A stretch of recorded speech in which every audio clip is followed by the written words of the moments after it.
जो डिमांड है, जिस फोरम को ये डिमांड की जा रही है, that forum has to decide कि ये डिमांड सही है या गलत है, इसे पूरा करना है या नहीं करना है। इसके ऊपर हम कोई प्रतिक्रिया नहीं दे सकते। और अगर ये इसकी डिमांड कर रहे हैं, जैसे मैंने आपसे पहले कहा, वो डिमांड सीबीआई इंक्वायरी की हमेशा कोई भी जब भी करता है वो सरकार से डिमांड होती है जी। तो इसका उत्तर सरकार दे सकती है कि वो इस डिमांड को कितना सीरियसली ले रहे हैं या वो इसके अंदर कितना मटेरियल फैक्ट देखते हैं। जितनी हमारी करंट इनकम होगी हम उसी में से सैलरीज दे सकते हैं। जैसे रेवेन्यू बढ़ेगा और जाहिर है उसी तरीके से उसी प्रोपोर्शन में सैलरीज को बढ़ाया जाता है। कहीं लगता है आपको कि कहीं ट्रस्ट ने को समय रहते कोई अच्छे फैसले लिए होते तो आज ये एजिटेशंस ना होती? देखिए, एजिटेशन एक ऐसी चीज़ है कि जिसे जो करते हैं लोग, जो ऑर्गेनाइज करते हैं, ये उनकी सोच और उनकी समझ पे निर्भर है। आरोप आपको लग रहा है कि ये गलत कह रहे हैं या इनके पास कुछ तथ्य हैं नहीं, ये उन फॉर्मों के पास नहीं जा रहे हैं और वैसे ही शोर मचा रहे हैं, तो ऐसे में लीगल कार्रवाई करने के अधिकार तो आपके पास भी हैं। ये एक ऑप्शन जो है, जिसकी आप बात कर रहे हैं, कोई भी किसी पे कोई भी आरोप लगाएगा तो ये ज़रूरी नहीं है कि जिस पर आरोप लग रहा है वो हर एक व्यक्ति के सामने जाकर अपने उस आरोप के बारे में अपनी सफाई करे। ये ट्रस्ट काफ़ी वर्षों से वो यहाँ कार्यरत हैं, वो काम कर रहे हैं। अगर उन्हें कोई लोग मिसलीड कर रहे हैं तो ये उनका दायित्व है कि वो चीज़ को समझें, वो क्या मांग कर रहे हैं और किससे मांग कर रहे हैं। धर्मा ट्रस्ट एम्प्लॉयज़ जो हैं वो आज धर्मा ट्रस्ट के ही कार्यालय के बाहर प्रदर्शन कर रहे हैं और मांग कर रहे हैं कि सीबीआई जांच हो और इस ट्रस्ट का बोर्ड बना दिया जाए या श्राइन बोर्ड के अंडर ले लिया जाए। और ये जो मांग आज जिस जगह पहुंची है, इससे पहले मैं आपको बताऊं कि शुरुआत कहां से हुई थी। तो शुरुआत हुई थी 5 एम्प्लॉयज़ को सस्पेंड कर दिया गया था। कुछ उन्होंने बातें मीडिया के सामने सार्वजनिक की थी सैलरी को लेकर। उसके बाद ये बात जो है अब घूमकर दिशा कोई और लेके गई है। अब दिशा का कारण क्या है ये तो हम नहीं जानते, लेकिन हमारे साथ इसी विषय पर चर्चा करने के लिए डॉक्टर गोपाल शर्मा है जो सेक्रेटरी हैं धर्मा ट्रस्ट के। सर, आपका बहुत बहुत स्वागत है। और अब लगभग 30 से 40 दिन होने लगे हैं एम्प्लॉयज़ को प्रदर्शन करते हुए, और जो मांग कर रहे हैं बोर्ड बनाने की, क्या ये आपको सही लग रहा है या सीबीआई जांच की मांग कर रहे हैं, सही लग रहा है आपको? देखिए, जो भी कोई व्यक्ति मांग करता है तो वो अपने पर्सपेक्टिव से, अपनी सोच से उसे लगता है कि मेरी मांग सही है जी। वो मांग कितनी सही है, कितनी गलत है, तो वो जो भी कंसर्न्ड फोरम होती है जिसने डिसाइड करना होता है उस मांग के बारे में, तो ये उनकी समझ में होना चाहिए कि ये मांग सही है या गलत है, तभी उस मांग का कहीं कोई फैसला होता है। तो जो इनकी मांग है, चाहे वो बोर्ड बनाने की हो, चाहे वो मांग सीबीआई इंक्वायरी की हो, ये मांग सरकार से है, हमसे मांग नहीं है। तो जाहिर है वो सरकार का दरवाजा खटखटा रहे हैं। आगे उनकी मांग कहाँ तक सही है, कहाँ तक गलत है, तो ये तो जो भी पर्टिकुलर फोरम है वो डिसाइड करे। 5 एम्प्लॉयज़ को आपने सस्पेंड किया था, उसके ऊपर कोई चर्चा आपकी हुई इनसे कि नहीं हुई? जी हाँ, जो सस्पेंशन होता है, जैसे मैं आपसे पहले भी कह चुका हूँ, सस्पेंशन एक नौकरी की प्रक्रिया में एक उसका इंटीग्रल पार्ट है। और जब भी किसी को सस्पेंड किया जाता है, it is always suspension pending inquiry जी, कि भाई जब तक इंक्वायरी होती है आपको हम इस कार्य से हटा रहे हैं। और उसके बाद जो एम्प्लॉय होता है उसे कुछ सवाल पूछे जाते हैं, उसका वो जवाब देता है। अगर जवाब सेटिस्फैक्टरी होते हैं तो उसको बहाल किया जाता है। अगर कोई एम्प्लॉय जवाब देगा ही नहीं तो जाहिर है कि उसकी इंक्वायरी कैसे होगी और उसका समाधान कैसे होगा। मतलब इन लोगों ने तो अगर आप जवाब नहीं देंगे और उसकी बजाय आप प्रोटेस्ट और एजिटेशन मोड पे आ जाएंगे तो उसमें तो कुछ भी किया नहीं जा सकता जी।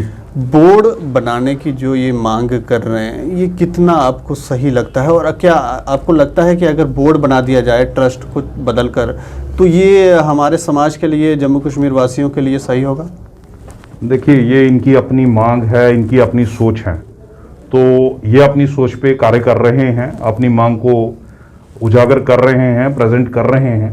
तो जैसे मैंने पहले भी आपसे कहा कि मांग अपनी जगह होती है और वो मांग पूरी होगी या नहीं होगी ये उस फोरम के ऊपर डिपेंड करता है जिसने उसे डिसाइड करना है। क्योंकि हम वो फोरम नहीं है, हम वो फोरम नहीं है जिसने डिसाइड करना है, तो जाहिर है मैं इस पे कोई टिप्पणी नहीं कर सकता। नहीं, मैं आपसे ये पूछ रहा हूँ पर्सनली कि क्या बोर्ड बनाने से इस समय मैं मेरी कोई व्यक्तिगत राय नहीं है। मैं सेक्रेटरी जे.एंड.के धर्मा ट्रस्ट हूँ, जैसे आपने मेरी इंट्रोडक्शन दी जी। तो मैं अभी सेक्रेटरी जे.एंड के धर्म ट्रस्ट की हैसियत से बात कर रहा हूं। तो जाहिर है ये जो डिमांड है, जिस फोरम को ये डिमांड की जा रही है, that forum has to decide कि ये डिमांड सही है या गलत है, इसे पूरा करना है या नहीं करना है। इसके ऊपर हम कोई प्रतिक्रिया नहीं दे सकते। 30 से 40 ऑर्गेनाइजेशन भी अब इनके साथ उठकर खड़ी हुई हैं और वो भी ये कह रही हैं कि नहीं, इसका बोर्ड बनना चाहिए और सीबीआई जांच होनी चाहिए। अब मैं ये जानना चाह रहा हूँ कि सीबीआई जांच की जो मांग कर रहे हैं या बोर्ड बनाने की जो मांग कर रहे हैं, ये कह रहे हैं कि यहाँ पर मंदिरों की ज़मीनें बेच दी गई, बाकी चीज़ें बहुत धांधलियाँ हुई हैं। आपको क्या लग रहा है, ये कुछ हुआ आपको अभी तक कोई नज़र में आया? देखिए, मुझे यहाँ पे आए हुए 4 ही महीने हुए हैं, मेरी नज़र में ऐसा कुछ भी नहीं आया है। और अगर ये इसकी डिमांड कर रहे हैं, जैसे मैंने आपसे पहले कहा, वो डिमांड सीबीआई इंक्वायरी की हमेशा कोई भी जब भी करता है वो सरकार से डिमांड होती है जी। तो इसका उत्तर सरकार दे सकती है कि वो इस डिमांड को कितना सीरियसली ले रहे हैं या वो इसके अंदर कितना मटेरियल फैक्ट देखते हैं, ये उनके ऊपर है। जैसे सैलरी की मांग उठी थी कि हमें सैलरी बहुत कम दी जा रही है और ट्रस्ट की ऐसी बहुत सारी प्रॉपर्टी हैं, यहाँ पर रेंट वगैरह भी आते हैं। जैसे इसी बिल्डिंग की अगर हम बात करें, यहाँ कार्यालय है, इसके नीचे बैंक भी हैं, बाकी चीज़ें भी हैं, वहाँ से भी रेंट आता होगा। तो क्या इनकी जो मांग है सैलरी श्राइन बोर्ड के बराबर वो पूरी नहीं हो सकती? मैं आपको एक उसका छोटा सा एक वो बता देता हूँ। किसी भी ऑर्गेनाइजेशन की जो सैलरीज दी जाती हैं वो उनकी करंट इनकम से दी जाती है, उनके असेट बेस से नहीं होती। आप सैलरीज देने के लिए असेट्स को लिक्विडेट नहीं करते हैं, आपकी जितनी करंट इनकम है उसी में से। मैं आपको एक छोटा सा मैं आपको एग्जांपल देकर समझाऊंगा। श्राइन बोर्ड की जो टोटल टर्नओवर है उसका 20 से 22% उनकी सैलरीज में जाता है और हमारे ट्रस्ट का 70 से 75% जो है हमारे टोटल रेवेन्यू का वो सैलरीज में जाता है। तो जितनी हमारी करंट इनकम होगी हम उसी में से सैलरीज दे सकते हैं। जैसे रेवेन्यू बढ़ेगा और जाहिर है उसी तरीके से उसी प्रोपोर्शन में सैलरीज को बढ़ाया जा सकता है। जिस तरह से अगर एक व्यक्ति की इनकम 100 रुपया है तो वो 200 रुपया खर्चा नहीं कर सकता, उसे उसी 100 रुपए के अंदर गुजारा करना है। तो ये चूंकि एक ऐसा ट्रस्ट है, जैसे आप बार बार लोग श्राइन बोर्ड की कटरा की बात करते हैं, उनके पास एक टेंपल है मेजर और सारी इनकम उस टेंपल से। हमारे पास 100 से ऊपर टेंपल है और हमारा जो इनकम स्ट्रीम है वो 5 से 6 टेंपल से आता है, बाकी टेंपल्स में हमें देना ही देना है। तो ऐसे में हमारी जो इनकम है उसके हिसाब से हम ऑलरेडी बहुत 70 से 75% हम सैलरी में दे रहे हैं। मैं मानता हूं सैलरीज कम है और जाहिर है हर एक एम्प्लॉय को लगता है मेरी सैलरीज कम है, लेकिन जो सैलरीज होती हैं वो हमेशा आपकी करंट इनकम पे होती हैं, वो आपके असेट बेस पे नहीं होती। आज ये जो लोग प्रदर्शन कर रहे हैं, एम्प्लॉयज़ प्रदर्शन कर रहे हैं, कहीं लगता है आपको कि कहीं ट्रस्ट ने समय रहते कोई अच्छे फैसले लिए होते तो आज ये एजिटेशंस ना होती? देखिए, एजिटेशन एक ऐसी चीज़ है कि जिसे जो करते हैं लोग, जो ऑर्गेनाइज करते हैं, ये उनकी सोच और उनकी समझ पे निर्भर होता है। वो किसका दरवाज़ा किस काम के लिए खटखटा रहे हैं। अगर वो ट्रस्ट के दफ्तर का दरवाज़ा खटखटा रहे हैं कि साहब आप अपनी सीबीआई इंक्वायरी करवा लो, तो मैं समझता हूँ इसका कोई औचित्य नहीं। अगर वो ट्रस्ट का दरवाज़ा खटखटा रहे हैं कि साहब आप बोर्ड बन जाओ खुद ही, तो वो भी उसका कोई औचित्य नहीं, क्योंकि इन दोनों कार्यों के लिए we are not the proper forum, क्योंकि ये हम नहीं कर सकते हैं। बिल्कुल बिल्कुल। आप हमसे सैलरीज की बात करेंगे तो हम आपसे बात कर सकते हैं, आप हमसे और कोई एडमिनिस्ट्रेटिव जो इश्यूज हैं जो हमारे कंट्रोल में है, जो हमने करने हैं, आप उनकी बात करेंगे तो हम आपसे बात कर सकते हैं। तो जो चीज हमने करनी ही नहीं है, जो हमारे कंट्रोल में नहीं है, जो हमारी पावर में नहीं है, अगर आप उसके लिए हमारे यहाँ पे नारे लगाएंगे तो मैं समझता हूँ वो फिर जो ऑर्गेनाइज कर रहे हैं इसको, उनकी क्या सोच क्या समझ है, ये उसके ऊपर निर्भर करता है। सैलरी की मांग कर रहे हैं और बढ़ाने की मांग कर रहे हैं, ये तो आपके, मुझे लगता है आपके। देखिए, मैंने आपको जैसे पहले ही कहा है कि सैलरी जो बढ़ती है वो आपकी करंट इनकम के ऊपर है। बिल्कुल बिल्कुल। आपकी इनकम किस प्रोपोर्शन में बढ़ रही है, और जो सैलरी का भी जहां तक मुद्दा है, इसमें जायज़ मुद्दा है, सैलरी बढ़नी चाहिए लोगों की, और हमेशा एम्प्लॉइज को लगता है कि उसकी सैलरी कम है, लेकिन आपका किस समय पे आप क्या मांग कर रहे हैं वो भी चीज देखी जानी चाहिए। इस समय कोविड के चलते हुए 6 महीने मंदिर बंद रहे हैं, क्योंकि इन सारे एम्प्लॉयज़ की जो सैलरीज आती हैं वो मोस्टली चढ़ावे के थ्रू और जो रेंटल आते हैं उनके थ्रू होती हैं। तो चढ़ावा आपका कम हो गया, रादर 6 महीने देर कोई चढ़ावा नहीं था। जो रेंटल भी आपको आते थे वो भी, उनकी कलेक्शन भी इफेक्ट हुई, क्योंकि जिन लोगों का व्यापार नहीं चला, 5-6 महीने दुकानें बंद रही, संस्थान बंद रहे, दफ्तर बंद रहे, तो जाहिर है उन वहाँ से किराए की कलेक्शन में भी इम्पैक्ट पड़ा है। और ये इनको भी मालूम है, क्योंकि यही लोग इकट्ठा करते हैं किराया, इन्हीं लोगों के सामने चढ़ावा आता है जी।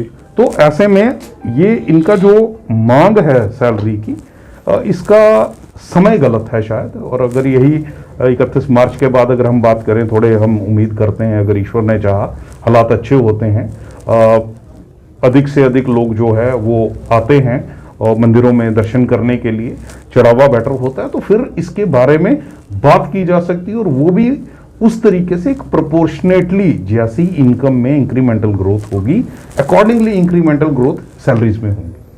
प्रदर्शन करते समय ये सीधा सीधा आरोप लगाते हैं अपने जो चेयरमैन हैं या ट्रस्टियों के ऊपर, और ये कहते हैं कि ज़मीनें जो हैं उन्होंने ही बेची हैं। कितना सही, या अगर ये लोग गलत कह रहे हैं तो क्या फिर इन लोगों के ऊपर कोई आप एक्शन नहीं ले रहे? इसमें जो चीज़ आप कहने की कोशिश कर रहे हैं, इसमें दोनों चीज़ें हैं। अगर इन्हें लगता है कि इनके आरोप इतने मीन्स इनके पास कोई इतना उसका प्रूफ है या कुछ भी है, तो there are so many forums to address those things. इनके पास बहुत सारी ऑप्शंस हैं। तो इसलिए जब भी कोई एजिटेशन होती है, आरोप प्रत्यारोप होते हैं, लेकिन उन आरोपों में सच्चाई कितनी होती है, ये इसका फैसला जो है एक कानूनी व्यवस्था है, एक सिस्टम है, उस सिस्टम के साथ जाके होता है। आप सड़कों पे जाके अगर एक बात को बोलते हैं तो उसका मुझे नहीं लगता कोई समाधान होता। वो एक न्यूसेंस वैल्यू क्रिएट करने वाली बात होती है। हर एक चीज का हम एक लोकतंत्र के अंदर हैं, हम एक ऐसे देश के अंदर हैं जहां कानून का बोलबाला है, कानून की एक व्यवस्था है जी। आपके पास वो सारी ऑप्शंस रहती हैं, आप उन ऑप्शंस को यूज कर सकते हैं। लेकिन अगर आप उन ऑप्शंस से बचकर केवल सड़कों पर जाकर नारेबाजी करेंगे, आरोप प्रत्यारोप लगाएंगे, तो शायद फिर कहीं लोग भी समझते हैं कि इन आरोपों में कितना तथ्य होगा। नहीं, मैं ये कह रहा हूँ कि जब आरोप आपको लग रहा है कि ये गलत कह रहे हैं या इनके पास कुछ तथ्य हैं नहीं, ये उन फॉर्मों के पास नहीं जा रहे हैं और वैसे ही शोर मचा रहे हैं, तो ऐसे में लीगल कार्रवाई करने के अधिकार तो आपके पास भी हैं। ये एक ऑप्शन जो है, जो इसकी आप बात कर रहे हैं, कोई भी किसी पे कोई भी आरोप लगाएगा तो ये जरूरी नहीं है कि जिस पे आरोप लग रहा है वो हर एक व्यक्ति के सामने जाकर अपने उस आरोप के बारे में अपनी सफाई पेश करे। आरोप लगाने वाले के पास भी ऑप्शन है कि वो कानूनी व्यवस्था का इस्तेमाल करें और वो अपनी बात रखें। सड़कों पर बात रखने से बेहतर है कि अगर वो अपनी बात को एक प्रॉपर फोरम में, क्योंकि हम एक सभ्य समाज में रहते हैं और उस सभ्य समाज में आपके पास कानूनी व्यवस्था है, आपके पास एडमिनिस्ट्रेटिव व्यवस्था है, आप उन व्यवस्थाओं का प्रयोग करें। इसको लेकर कभी चेयरमैन साहब से बात हुई आपको कि ये लोग प्रदर्शन कर रहे हो, आपका नाम ले रहे हैं, उन्होंने कुछ कहा हो आपसे? नहीं, देखिए ये एक इंटरनल मैटर है कि ट्रस्टीज आपस में क्या बात करते हैं और कैसे बात करते हैं, मैनेजमेंट क्या बात करती है, इस प्रश्न का कोई औचित्य नहीं है। और जाहिर सी बात है कि अगर कोई आरोप लगाता है तो जाहिर है कि जिस व्यक्ति पे आरोप लगा रहे हैं उसे तो दुख होता है जी। लेकिन ये जरूरी नहीं होता कि वो व्यक्ति हर बार अपनी इनोसेंस बार बार प्रूव करता रहे हर व्यक्ति के सामने। आरोप लगाने वाले के ऊपर भी ये आता है कि अगर उसे लगता है उसके आरोप में इतना तथ्य है तो उनके पास बहुत से फोरम हैं, आई थिंक उन्हें वो यूज करने चाहिए। मैंने कुछ दिन पहले मेरी इनसे बात हो रही थी तो उन्होंने कहा कि जो ट्रस्टी हैं या चेयरमैन हैं वो इतने तेज़ हैं, वो नीचे जो मैनेजमेंट है उनके ऊपर भी कंट्रोल, जब वो समझने लगते हैं तब तक उनको वहाँ से उनके दायित्वों से मुक्त करके भेज दिया जाता है। ऐसा करते रहे हैं ये लोग, तो ऐसा आपको लगता है यहाँ होता है? देखिए, मैंने आपसे पहले भी कहा, मैं 4 महीने से यहाँ पे हूँ। जो चीज़ें आज से 40 साल 50 साल 70 साल 170 साल पहले हुई हैं उसके बारे में तो जाहिर है मेरे को इतनी ज़्यादा नॉलेज नहीं है और ना मैं उसके बारे में कोई उत्तर दे सकता हूँ। जब से मैं यहाँ पे हूँ और जब से मैं कार्य कर रहा हूँ, मैंने क्या कार्य किया है, कैसे कार्य किया है, उसके लिए मेरा उत्तरदायित्व है। उसके बारे में आप कुछ भी पूछ सकते हैं, मैं आपको उत्तर देने का कैपेसिटी रखता हूँ। चलिए, मैं चाहूँगा कि आप जो हमारे एम्प्लॉयज़ हैं इस समय धर्मा ट्रस्ट के जो प्रदर्शन कर रहे हैं उनके लिए कुछ संदेश, क्योंकि जैसे आप कह रहे हैं कि डायरेक्शन थोड़ी ठीक नहीं है, तो एक संदेश उनके लिए। देखिए, उनके लिए संदेश यही है कि यह ट्रस्ट काफ़ी वर्षों से वो यहाँ कार्यरत हैं, वो काम कर रहे हैं। अगर उन्हें कोई लोग मिसलीड कर रहे हैं तो ये उनका दायित्व है कि वो चीज़ को समझें, वो क्या मांग कर रहे हैं और किससे मांग कर रहे हैं।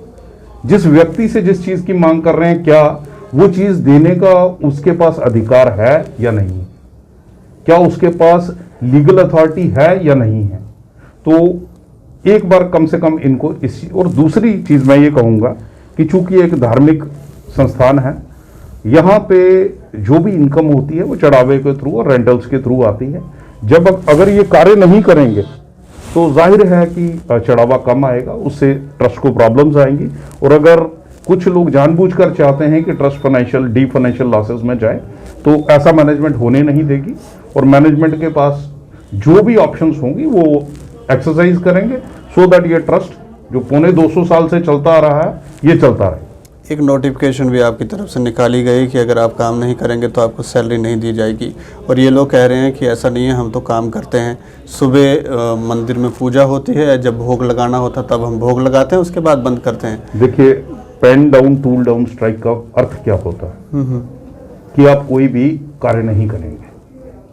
आपने खुद आके मुझे बताया कि आपके दफ्तर में कोई भी नहीं है, तो अब मेरी बात को आप सच मानेंगे, उनकी बात को सच मानेंगे, या जो प्रत्यक्ष रूप में आपने देखा अब उसको सच मानेंगे। तो आपने खुद आके बताया कि आपके दफ्तर में कोई नहीं है और ये वर्किंग आवर्स हैं। तो जब नो वर्क नो पे का जो अर्थ होता है वो इसके साथ जुड़ा होता है कि जब आपने नोटिस दिया है तो अकॉर्डिंगली उसके ऊपर कार्रवाई होती है। चलिए, शुक्रिया हमसे बातचीत करने के लिए। तो हम भी ये कहेंगे कि जैसे ये कह रहे हैं, एजिटेशन तो आप ज़रूर कीजिए, लेकिन जहां आपको करनी है या जिस डायरेक्शन में आपको जाना है, आप वहां जाकर एजिटेशंस कर सकते हैं या लीगल रेमेडीज़ का उपयोग कर सकते हैं, ताकि जो भी चीज़ आप चाह रहे हैं, जब बोर्ड या सीबीआई जांच, वो मिल सके।